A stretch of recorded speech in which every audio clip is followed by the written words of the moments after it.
Assalamualaikum warahmatullahi wabarakatuh. Kembali lagi dengan saya Denny Saputra. Kali ini Sobat Aibus, kita kedatangan dua narasumber dari KNRP, yaitu ada Arif dengan Pak. Firman. Oke. Saya halo dulu Pak. Halo. Oke, kita kedatangan tamu dari KNRP, ada Pak Syarif dan Pak Wilmar ya. Oke, tadi sudah kita laksanakan untuk program penyerahan donasi bersama tim KNRP, Pak Syarif dan Pak Wilmar. Sekarang kita bakal ngobrol-ngobrol santai bersama dua narasumber kita. Oke, halo Bapak. Pak Syarif dan Pak Wilmar ya. Nih Pak Syarif ini sebagai Ketua Direktorat Program dari KNRP dan Pak Wilmar sebagai Wakil Ketua Direktorat Program. Nah, mungkin kita say hello dulu nih Pak. Gimana kabarnya Pak? Alhamdulillah baik. Dari pusat langsung ya. Teman-teman ini Pak Syarif dan Pak Wilmar ini langsung dari kantor pusat KNRP yang ada di Jakarta. Tepatnya di mana Pak? Di Ragunan. Oh di Ragunan, di Pasar Minggu ya Pak. Oke Pak, kita bakal ngobrol santai aja kali ini. Edukasi buat teman-teman, apa sih itu kan KNRP, terus programnya seperti apa, nanti bakal kita tanyain kayak gitu. Jadi ikutin kegiatan kita. Oke, Pak Syarif dan Pak Wilmar, kalau boleh tahu, ini kan teman-teman belum tahu nih KNRP itu apa, bisa dijelasin sedikit dong, mungkin dari Pak Syarif dan Pak Wilmar. Apa itu KNRP, dari Pak Syarif dulu mungkin. Jadi KNRP itu kan lembaga kemanusiaan, memang konsen kita hanya untuk Palestina.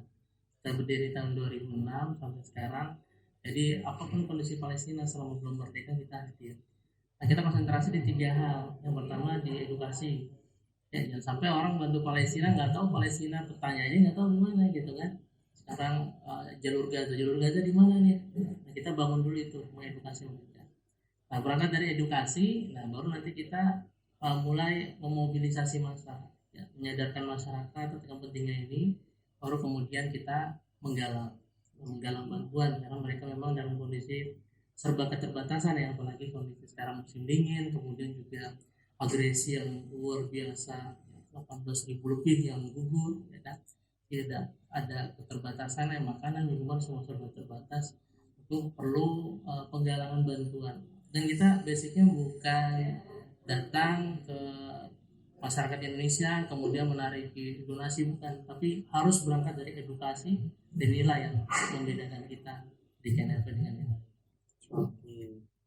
Nah, kemudian nih Pak, sejarahnya dari KNRP nih, kapan terbentuknya, terus siapa yang menginisiasi gitu Pak, mungkin bisa dijelaskan Pak.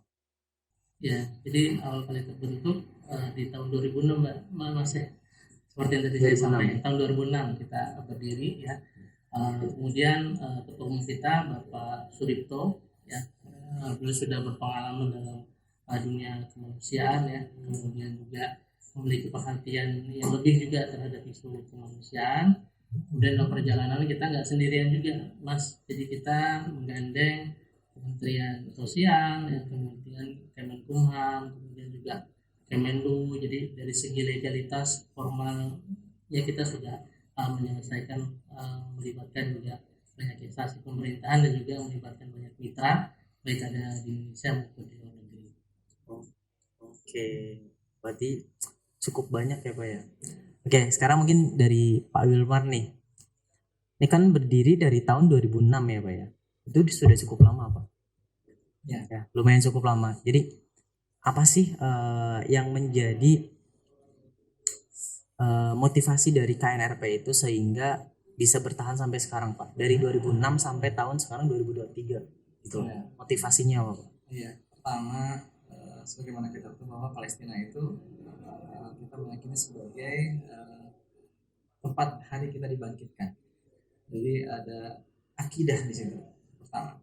Yang kedua, selama ini kita melihat bahwasanya seluruh proklamator yang ada di Indonesia menyepakati yang dituangkan dalam Undang-Undang Konstitusi bahwasanya penjajahan di atas dunia harus dihapuskan. Selama masyarakat Palestina masih terjajah, otomatis kita juga masih terus untuk membela mereka, dan yang terpenting adalah kita turut merdeka bersama mereka. Bagaimana merdeka bersama mereka, yaitu sholat di Masjidil Aqsa, dan ini menjadi cita-cita kita semua. Ini kan dari tadi kan udah disebutkan tuh donasi-donasi gitu Pak. Nah untuk lebih detailnya lagi, program-program yang diselenggarakan oleh KNRP itu apa aja Pak? Jadi untuk program itu terbagi ke dalam dua. Pertama adalah program penggalangan dan program penyaluran. Tetapi secara momentum kita itu ada 4. Nah itu pertama adalah program di musim dingin. Dan sekarang sudah mulai musim dingin di Palestina. Dan yang kedua adalah program Ramadan. Kemudian ada program Idul Adha. Dan yang terakhir adalah program emergensi. Dan ini sedang kita dalam terus bagaimana kepedulian kita seperti disampaikan oleh Pak Syarif tadi, bukan hanya ketika agresi. Pentingnya edukasi tadi menerjemahkan bahwasanya ayo masyarakat, ketika masyarakat orang Palestina itu ada agresi dan tidak ada agresi, kita tetap memberikan kepedulian. Maka itu ada 4 program ini yang terus kami concern, dan ini menjadi program momentum reguler di KNRP. Ya berarti dari donasi tersebut disalurkan ke 4 substansi itu ya Pak? Nah, iya. Jadi untuk program penyaluran, tadi kan program penggalangan itu besarnya program penggalangan dan program penyaluran. Program penyaluran didistribusikan di 4 program tadi.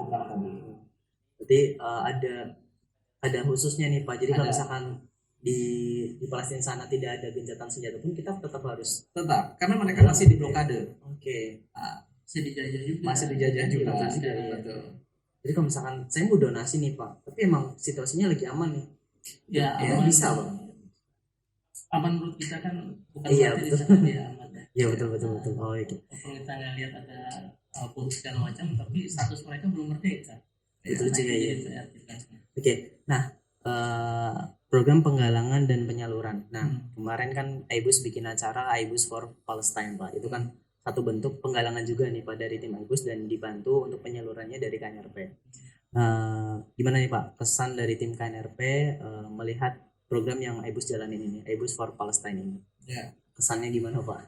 Iya, jadi luar biasa teman-teman Aibus for Palestine ini.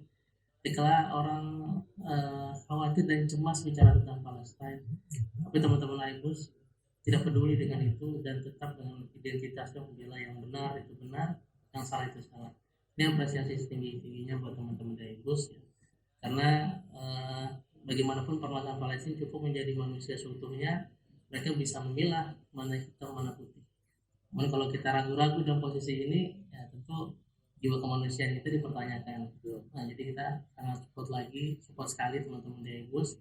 Mudah-mudahan ini jadi menular ya pada lembaga-lembaga, institusi atau brand-brand yang serupa ya, sehingga mereka terpacu.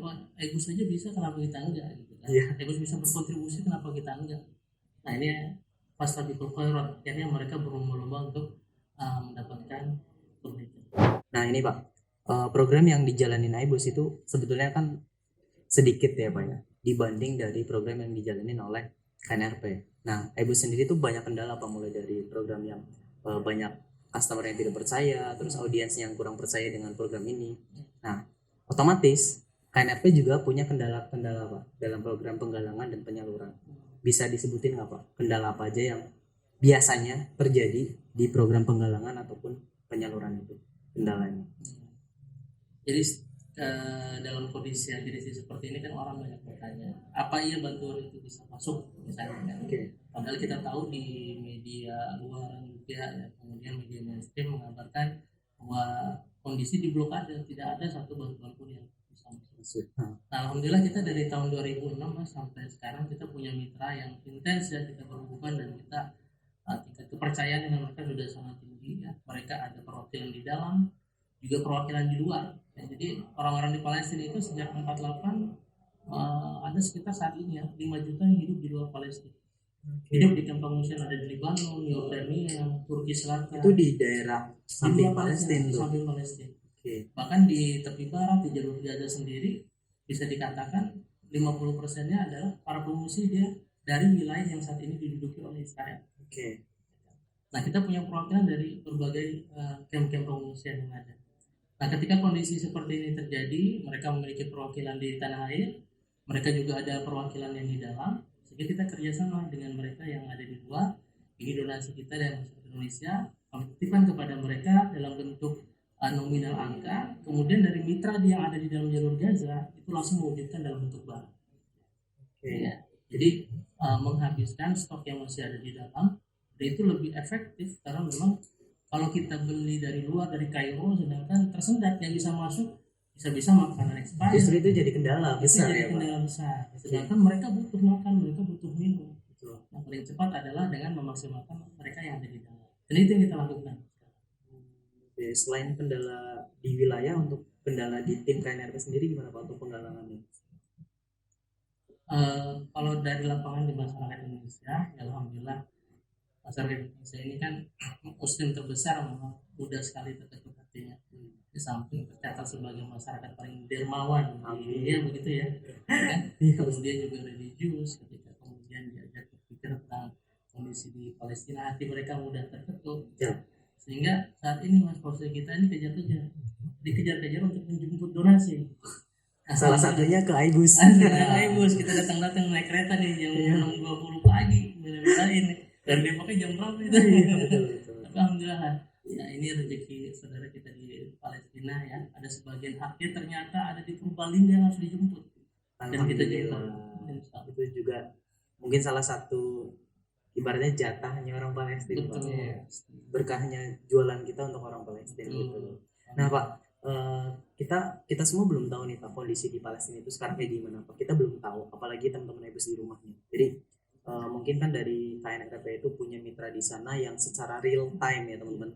Secara real time itu tahu progres di sana itu sedang apa, kondisinya seperti apa, musimnya sedang musim apa gitu. Nah kita perlu informasi itu Pak, kondisinya. Jadi kondisi ini termasuk kendala ya. Beberapa mitra kita di jalur Gaza yang di dalam itu, ketika kita sudah meminta mereka ini ada donasi dari masyarakat Indonesia, dari masyarakat kita di tanah air, tolong diwujudkan dalam bentuk barang untuk meringankan dari sana. Biasanya mereka langsung sigap tuh, nggak lama kemudian 1-2 hari mengirimkan dokumentasi dari penyaluran yang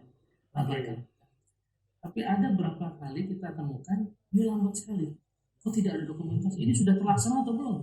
Ternyata diinfokan 5 petugas kami syahid meninggal. Karena bagaimana mereka bisa melaksanakan tugas sedangkan dalam perjalanan ini mereka dibombardir semua. Nah ini membuat kita juga iba dengan polisi dan kita nggak bisa berani juga menekan mereka untuk kemudian memberikan laporan karena memang mereka sendiri diintai ya. Bagaimana kalau melakukan bantuan ada kumpulan massa bisa-bisa di detik itu juga mereka dibombardir oleh Zionis Israel. Nah, kondisi lapangannya seperti itu. Adapun kalau secara keseluruhan ini yang kita khawatirkan bagaimana Zionis Israel itu menginginkan tidak ada satu orang Palestina pun di atas Palestina. Jadi mereka akan melakukan pembajakan habis-habisan, bahkan akan mengusir mereka keluar dari jalur Gaza sampai ke Sinai, ya. Yang di tepi barat diusir sampai ke Yordania, sehingga di wilayah Palestina itu tidak ada lagi orang Palestina. Sehingga kita tidak bisa lagi teriak tentang Palestina. Kenapa? Karena tidak ada lagi orang Palestina. Itu yang dilakukan oleh Israel. Oke Pak, berarti bisa dibilang kondisinya sudah sangat mengenaskan ya Pak di sana Pak. Sudah sangat parah. Yang beredar berita di internet, di sosial media itu kan saya pribadi lihat menyedihkan sekali itu. Bom di mana-mana, rumah sakit dibom, terus keadaan ramai juga langsung dibom gitu ya. Jadi kalau istilah kita apa? Tidak ada tempat aman ya. Tidak ada tempat aman di luar biasa sekali tuh di sana ya Pak. Terus sebenarnya dari kesulitan itu Pak, nah dari teman-teman mungkin mau donasi nih Pak. Nah jenis bantuan apa sih yang sebetulnya paling dibutuhin Pak dari warga-warga Palestina itu? Ya, dengan kondisi sekarang bagaimana kita tahu musim dingin ya. Musim dingin itu ternyata luar biasa dampaknya. Musim dingin ternyata lebih berat daripada kondisi perang. Dimana kondisi perang udah jelas-jelas kan mereka dibom dan ditembak. Tapi musim dingin ini karena saking dinginnya, di tengah perang mereka porak-porandanya rumah, kemudian tidak ada pakaian, tidak ada makanan. Ini bisa langsung meninggal di tempat. Jadi meninggal mereka bukan karena senjata, bukan karena perang tuh Pak, tapi karena musim dingin yang luar biasa menggigit. Yang kedua adalah kondisi blokade yang sekarang tidak bisa masuk bahan pangan. air bersih sangat terbatas sekali, membuat mereka juga kalau kehausan tuh nggak tahu harus minum apa. Betul. Bayangkan ketika ngejemur pakaian aja, ya ngejemur pakaian itu kan sejatinya udah dicuci bersih, dijemur kan, ini dijemur di tengah musim salju, kira-kira kering mau basah? Basah. Iya. Dan tidak ada atap, lalu mereka pakai pakaian apa?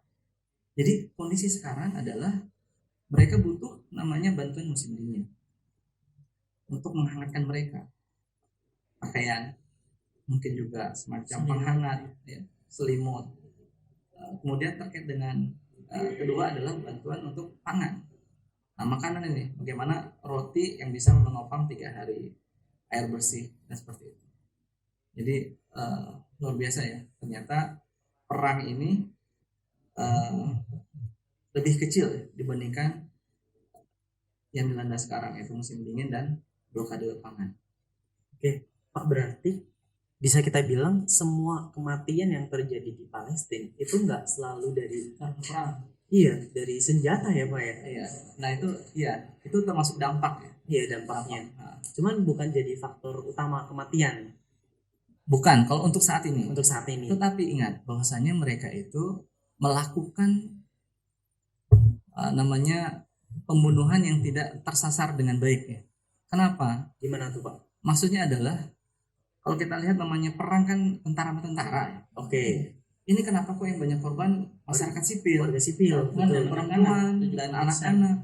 Bahkan ada informasi di Rumah Sakit Indonesia itu, Mas Arif ya, Rumah Sakit Indonesia sudah dibom, lalu mereka kepung, kemudian pasukan Israel itu masuk membunuh, gitu. Membunuh medis, pasien yang masih sakit juga, disikat juga, masya Allah. Gak fair. Ya saya nggak ngerti juga itu namanya apa? Bukan perang itu, karena memang Iya, budaya. betul. Budaya. Makanya itu kita Penjajahan Pak. ini genocide ini. Genocide. Pak Sarif menyatakan bahwasanya orang Palestina bisa jadi nggak ada lagi karena sudah digeser ke Sinai Sampai di Mesir. di Mesir. Dan ini yang menjadi PR kita bersama ya. Mudah-mudahan mereka kuat dan mereka juga nggak berpikir untuk pindah, itu yang paling menarik. Di tengah kondisi ini mereka tidak berpikir pindah. Lebih mempertahankan kemerdekaannya Pak. Karena ingin mewakilkan pada seluruh masyarakat Indonesia dan umat muslim sedunia. Kami insya Allah bersama Anda untuk sama-sama membebaskan Al-Quds. Nah ini yang menjadi luar biasanya ya. Dan kita baru tahu Pak, ternyata dampak dari genocide ini atau perang ini ya Pak, itu tuh menimbulkan kematian dari dua Tadi, lini. iya. Dua lini. Jadi baru saya tahu Pak, kedinginan dan kelaparan. Iya. Jadi sebenarnya banyak dampak yang dihasilkan oleh genocide itu ternyata lebih parah lagi. Gimana? Gitu. Iya. Yang saya tuh mati ya karena Senjata. syahidnya karena emang senjata, Pak, gencatan senjata, tembakan ataupun bom gitu. Ternyata di sisi lain ada dampak tersebut. Iya. Dan mereka ya nggak bisa apa-apa ya Pak. Iya. Kalau nggak ada uluran tangan kita gimana itu? Jadi tujuan di blokade itu kan membunuh secara perlahan. Betul banget. Membunuh secara perlahan. Ya. Sampai berhari-hari bantuan tidak bisa masuk, ribuan truk itu tetap di sini tidak bisa masuk. Sedangkan yang di dalam kelaparan dan kehausan. Apa yang akan menimpa mereka? Pasti kematian. Oke Pak, yang bikin saya penasaran Pak, di Palestina itu kan saya lihat di sosial media itu kan udah porak-poranda Pak. Bangunan, rumah sakit, perumahan, semuanya udah porak-poranda tuh. Terus mereka tinggalnya di mana Pak? Jadi bawah puing-puing. Ini ada tembok nih runtuh. Kemudian kan bisa ada yang jatuh begini, penopang, ada juga yang sedikit aja itu tinggal situ sebagian. Untuk menghangatkan mereka, sebagian memang ada di tempat khusus sekolah-sekolah. Ada mungkin ada bantuan tenda. Cuman kabarnya yang tempat mereka mengungsi juga disikat juga Pak Sarif ya. Iya. Jadi mereka melihat semacam rumah sakit itu tempat yang harusnya aman, safety, tidak ada pembantaian atau tidak ada pengoboman. Begitu juga masjid, gereja, begitu juga sekolah, harusnya itu daerah zona aman. Tapi faktanya tidak. Ternyata Zionis Israel justru menarget mereka yang di rumah sakit, mereka yang berlindung di sekolah-sekolah. Dan sekolah-sekolah itu bukan sekolah swasta, punya UNRWA yang merupakan bagian dari PBB. Jadi memang itu sekolah punya PBB. Tapi Israel tidak peduli. Mereka masuk, mereka bombardir semuanya sehingga korban berjatuhan banyak. Kan mereka yang tinggal di tenda-tenda di halaman kamp pengungsian. Nah, aslinya sekolah ya, Oke. diubah pengungsian menjadi kamp pengungsian. Di tengah-tengah sekolah pun banyak tenda-tenda, itu juga tanpa peduli ya dihabisi juga, dibulldozer dan sebagainya. Kan yang tragis itu jasad-jasad para syuhada yang di perkarangan rumah sakit ya. Karena mereka untuk keluar itu nggak bisa. Jadi kalau keluar rumah sakit akan ditembak. Siapa yang bergerak di rumah sakit akan ditembak karena kondisinya sudah dikepung oleh TNI. Bagaimana nasib jasad itu? Kan ada pengakuan tentara Israel justru membawa anjing-anjing mereka dan melepaskan di rumah sakit itu sehingga anjing-anjing itu memakan daging-daging para jenazah. Itu terjadi. Akhirnya bagaimana yang sudah membusuk puluhan hari itu? Akhirnya digalilah kuburan di dalam rumah sakit, di perkarangan rumah sakit. Perkarangan rumah sakit yang tadinya taman dirubah jadi kuburan. Oke. Nah, kemudian yang sisa yang warga Gaza yang kata Pak Syarif dan Pak Wilmar kan tadi ada yang di pinggiran-pinggiran Palestina, ada yang di Yordan, ada yang di pengungsian. Itu gimana cara mereka pindah, Pak? Cara mereka keluar dari wilayah bombardir itu? Mereka yang mengungsi itu, Mas, adalah ketika tahun 1948. Di 1948 terjadilah yang mana Zionis itu mendeklarasikan berdirinya negara Israel. Kemudian orang-orang marah, terjadilah pertempuran Arab Israel. Dibilanglah kepada mereka orang-orang Palestina saat itu, kalian mengungsi dulu biar tidak jadi korban perang. Mengungsilah kalian ke Libanon, kalian ke Yordania, kalian ke Suriah. Ternyata pasukan Arab ini kalah melawan Israel sehingga mereka tetap di dalam pengungsian sampai sekarang. Dari tahun 48 sampai sekarang hidup di kamp pengungsian. Dan kondisinya tentu berat. Orang bertamu 3 hari maksimal ini dari tahun 48 sampai sekarang. Kira-kira warga setempatnya mungkin melihatnya ini sebagai benarung ya. Mereka hidup terisolir di bawah benteng. Ya, sehingga kalau kita datang saja ada tentara menjaga, kita tunjukkan paspor kita mana gitu kan. Kayak masuk negara dalam negara. Di dalam kondisinya tragis lah. Hidupnya tidak layak. Ya, bangunan yang didesain itu hanya untuk satu rumah karena kan dipikir hanya sementara. Ya, ternyata dia harus beranak pinak sampai beberapa generasi meninggikan bangunan, dan bangunan itu tidak didesain untuk tingkat, akhirnya banyak yang roboh. Berarti bahkan banyak masyarakat Palestina yang tidak di wilayah jajahan pun kondisinya mengenaskan ya, Pak. Cukup mengenaskan. Iya. Jadi serba bingung nih. Iya. Dan dia mau balik ke wilayahnya sedang dalam dijajah, selesai, terus dia di negara orang juga merasa terisolir juga. Dan ada 78 pekerjaan. Apa aja itu? Di Libanon ya. Tidak boleh mereka geluti. Masya Allah. Jadi terbatas tuh, Pak. Sangat dibatasi. Banyak nggak yang pulang ke Palestina? Tidak bisa pulang. Ya. Akhirnya dia di mana bertahan? Ya, akhirnya di kamp pengungsian, dan kita KNRP alhamdulillah menghadirkan klinik dan mereka lah yang menjadi dokter. Ya. Untuk warga Palestina. Untuk warga Palestina di kamp pengungsian. Oke, jadi banyak sebenarnya SDM-nya banyak ya, Pak. Banyak. Orang Palestina tuh cerdas ya. Yang saya baca juga banyak penghafal Al-Quran juga. Ya, nggak bisa gitu. Terus mereka yang berusaha belajar medical juga banyak banget untuk kembali membantu warga Palestina sendiri itu. Jadi ya luar biasa sih menurut saya. Iya. Dan juga kita juga sedang buat ini ya, rumah sakit di Rafah di itu selatan daerah jalur Gaza, di selatan jalur Gaza. Selatan jalur Gaza. Iya. Dan saat ini kita masih ini nih, berdoa mudah-mudahan nggak kena. Ada secara fisik bangunan masih aman ya. Progresnya sudah fisiknya sudah ada. Fisiknya sudah. Tinggal operasinya aja. Oke, mudah-mudahan bisa menjadi alternatif bagi teman-teman yang menjadi korban di sana. Kalau boleh tahu nama masjidnya apa, Pak? Rumah sakit. Rumah sakit. Rumah sakit Rafah. Rumah sakit Rafah. Itu Palestina Indonesia. Oke, itu langsung rumah sakit di Rafah, Palestina Indonesia nama rumah sakitnya. Oke, nama rumah sakitnya Rumah Sakit Palestina Indonesia di Rafah. Iya. Oke, di selatannya jalur Gaza. Mudah-mudahan itu bisa menjadi alternatif. Oke, itu semoga bisa cepat beroperasi Ya, dan Operasi bisa betul. membantu banyak korban ya Pak ya. Hmm. Jadi untuk menolong dalam keadaan darurat ataupun yang sudah membutuhkan bantuan banyak nih Betul. luka-luka gitu. Ya. Saya tuh udah nggak sedih lagi Pak, udah nangis tuh Pak kalau lihat konten-konten Iya. di sosial media tuh dari KNRP kan banyak juga tuh di reelsnya, feednya. Kemudian update juga kan. Iya. Terus saya sering baca juga di websitenya knrp.org teman-teman kalau misalkan mau buka itu update banget ya Pak. Di situ setiap kondisinya terus lagi musim apa.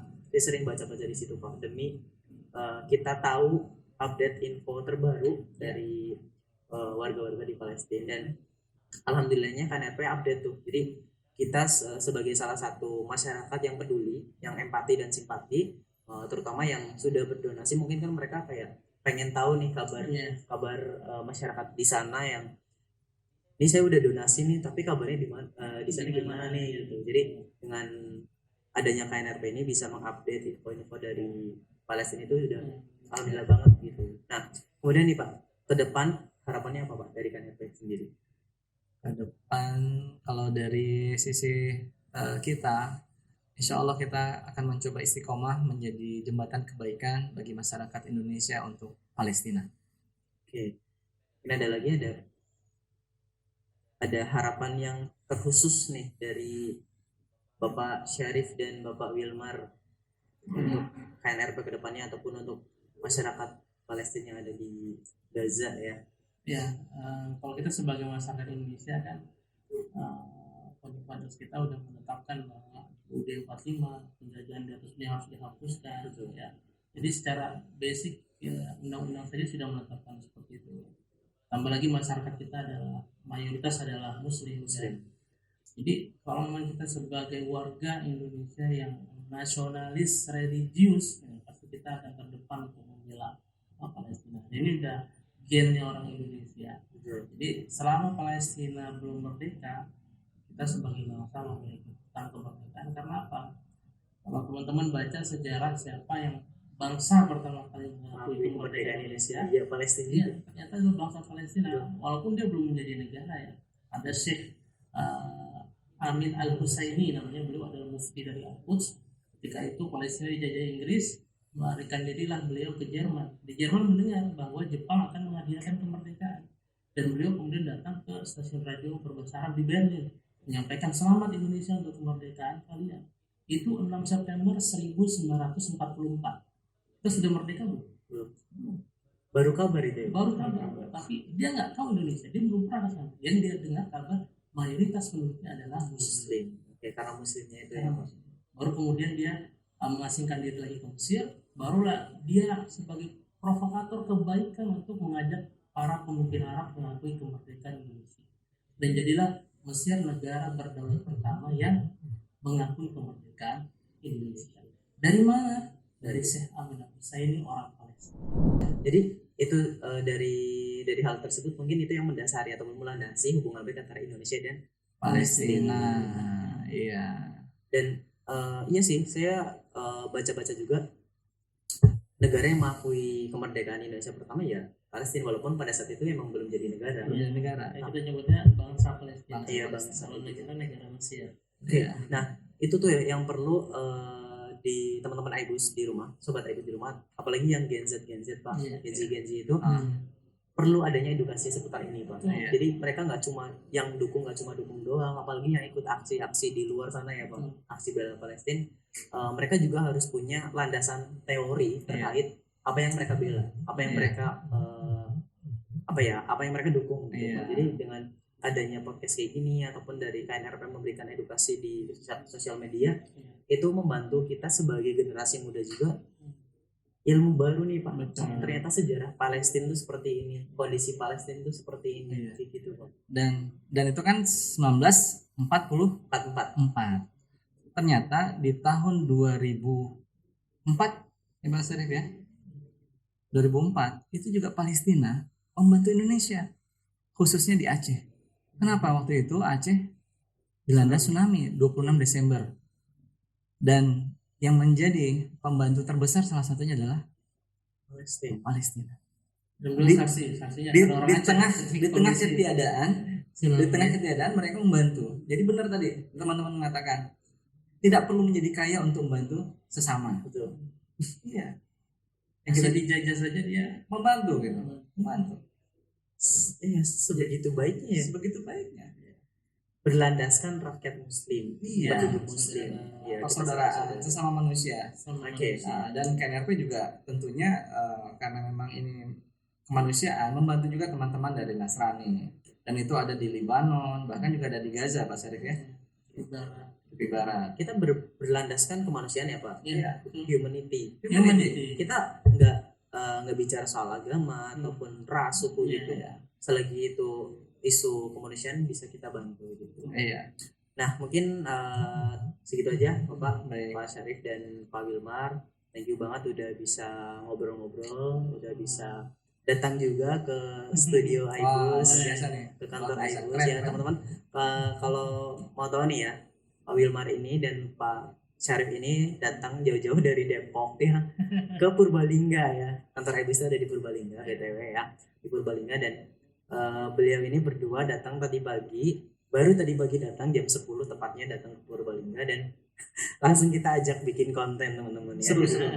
Keren. Jadi ya terima kasih banget atas antusiasnya dari tim Aibus, juga antusias banget, dan semoga donasi yang sudah kita salurkan melalui KNRP bisa membantu saudara-saudara kita yang ada di Amin. Palestina. Dan doakan kami juga, doakan tim Aibus juga agar bisa melesat untuk lebih banyak membantu saudara Ya. kita. Allah.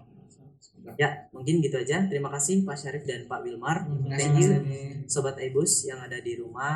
Thank you banget udah nonton video ini, dan jangan lupa ingat mata, ingat Aibus.